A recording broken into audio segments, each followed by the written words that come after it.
नमस्कार, स्वागत है आपका आपके अपने चैनल एस्ट्रोलॉजी लर्नर में।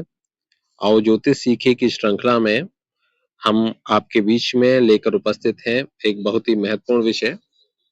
आज हम चर्चा करेंगे जन्म कुंडली की और जन्म कुंडली के माध्यम से हम ये जानेंगे कि कैसे हम यह देख पाए कि यहाँ पर ये वैधव्य योग बन रहा है और किस समय पर यह योग फलित होगा। तो चलिए शुरू करते हैं।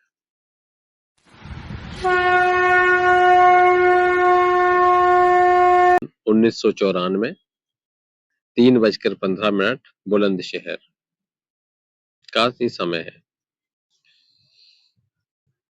चलिए, ये जन्म कुंडली जब हम देखते हैं तो यहाँ पर यह मेष लग्न की निकल कर आती है। अगर हम यहाँ देखेंगे तो ये मेष लग्न की जन्म कुंडली है। मंगल लग्न से लग्न में ही बैठे हुए हैं, साथ में उनके केतु भी बैठे हुए हैं। तो ये जो दोष बना ये अंगार का है दोष बना, ये अंगार का है दोष बना, अंगार का है दोष। और वहीं सातवें घर में वक्री होकर गुरु बैठे हुए हैं, उनके साथ में राहु बैठे हुए हैं। तो ये बना हमारा गुरु चांडाल दोष, गुरु चांडाल दोष। ठीक है, फिर यहीं पर हम देखेंगे कि शनि और चंद्रमा की युति हुई बैठी है यहाँ पर। और ये कहाँ बैठी है? ये यहाँ पर बनी हुई 11th हाउस, 11वें भाव में, जो इच्छाओं का भाव है, डिजायर का भाव है। तो इस भाव में यह युति बनी हुई है। अब देखिए, ध्यान से समझते चलिए सारी कंडीशंस को। फिर इसके बाद में हम यहाँ पहचानेंगे कि सप्तमेश कौन है, सप्तम भाव का मालिक कौन है। तो यहाँ लिखा हुआ है 7 नंबर। 7 नंबर का अर्थ है तुला राशि। तुला राशि के स्वामी होते हैं शुक्र। अब शुक्र बैठे हुए हैं किस भाव में? वो तीसरे घर में बैठे हुए हैं, तीसरे घर में बैठे हुए हैं। और तीसरे घर में बैठ के ये बैठे भी किसके साथ में है? छठे भाव के मालिक के साथ में। और यहाँ पर ये बनेंगे तीसरे भाव के मालिक के साथ में। तो एक तरह से बुध यहाँ पर मारक हो जाते हैं इस जन्म कुंडली में। मारक ग्रह बुध के साथ में बैठे हुए हैं शुक्र। और शुक्र कौन है यहाँ पर? 7th हाउस के मालिक हो जाते हैं। तो सातवें घर का मालिक और कुटुंब भाव का मालिक जो है वो कहाँ चला गया? वो तीसरे घर में चला गया। और तीसरे घर में जाने के बाद में उनके साथ में मारक ग्रह, जो प्रबल मारक इस कुंडली में माने जाएंगे, बुध है। और बुध आकर शुक्र के साथ में बैठ गए तो शुक्र का बल क्षीण हो गया। वहीं राहु 7th हाउस में बैठे और वहीं शत्रु के घर में गुरु आकर वो भी रेट्रोवेट यानी कि जो वक्री होकर आकर यहाँ पर बैठ गए हैं। तो इसका भी यहाँ देखेंगे।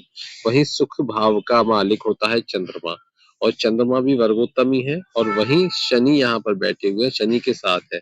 शनि अपने भाव में स्वग्रही होकर बैठे हुए। तो यहाँ पर ये दोनों की जो युति बनी, इसको कहते हैं विष दोष होना।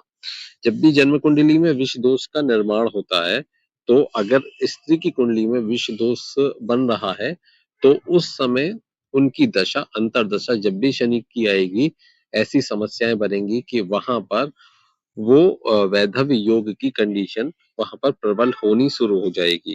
लेकिन यहाँ हम देख पा रहे हैं, तो यहाँ हमें दिख रहा है कि जन्म कुंडली में 3 कंडीशंस हमें साफ साफ दिख रही हैं।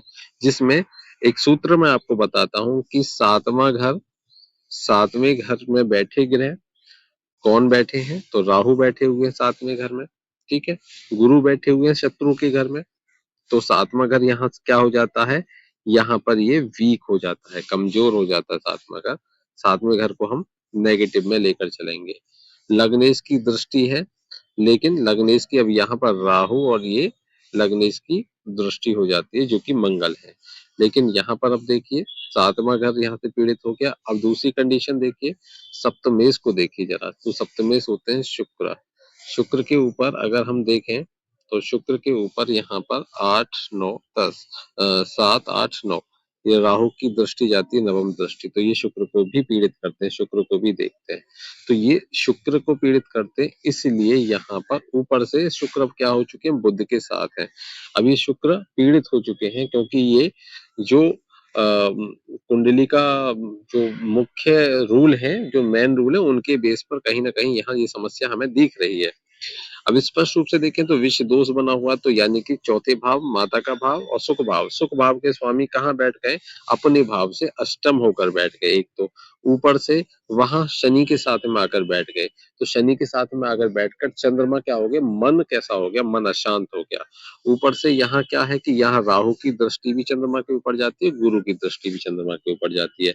तो अब देखिए गुरु से तो कोई दिक्कत नहीं है चंद्रमा को, लेकिन यहाँ पर ये एक तरह से मन में संन्यास की भावना उस समय काल में लेकर आएगा। चलिए अब मैं यहाँ पर थोड़ा सा मूल विषय पर आता हूँ। इस जन्म कुंडली में जिनकी ये जन्म कुंडली है, वो उनका जो वैधव्य हुआ, यानी कि उनके जब हस्बैंड की डेथ हुई, तब उनके ऊपर शनि की महादशा, और शनि की महादशा में शुक्र की अंतरदशा और बुध की प्रत्यंतर दशा चल रही थी। स्पष्ट रूप से आप समझ गए होंगे कि किस प्रकार से यहाँ पर विष दोष, क्योंकि शनि की दशा चली तो विष दोष एक्टिव हो गया, शनि प्रबल हो गए अपनी दशा में, उन्होंने क्या किया, चंद्रमा को पीड़ित कर दिया अच्छी तरह से, और चंद्रमा पीड़ित हो गए तो चंद्रमा सुख पीड़ित हो गए, स्त्री के सुख पीड़ित हो गए, तो यहाँ पर ये विष दोष का उसके जीवन में विष घोलने का काम हुआ। ऊपर से एक बात और देखिए कि सूर्य वर्गोत्तम हो जाते हैं, कहाँ जाकर बैठते हैं, दूसरे घर में, तो ये तो योग कारक ग्रह हैं, तो इस घर की वृद्धि करेंगे। तो यहाँ पर ये कुछ कंडीशंस है, वो उनके बारे में मैं अगली वीडियो में बताऊंगा कि ये कंडीशंस क्या तैयार हुई हैं, लेकिन फिर भी सूर्य अपने शत्रु के घर में बैठे हैं, तो इसको हम पॉजिटिवली नहीं कहेंगे सूर्य के आधार पर। लेकिन अगर हम यहाँ पर देखेंगे तो सूर्य कहाँ बैठे हुए हैं, वो योग कारक ग्रह हैं, और योग कारक ग्रह कहाँ पर बैठा हुआ है, वो दूसरे घर में बैठा हुआ है, तो धन भाव में बैठा हुआ है, तो धन की यहाँ पर पूर्ति इसको जातक को होती है।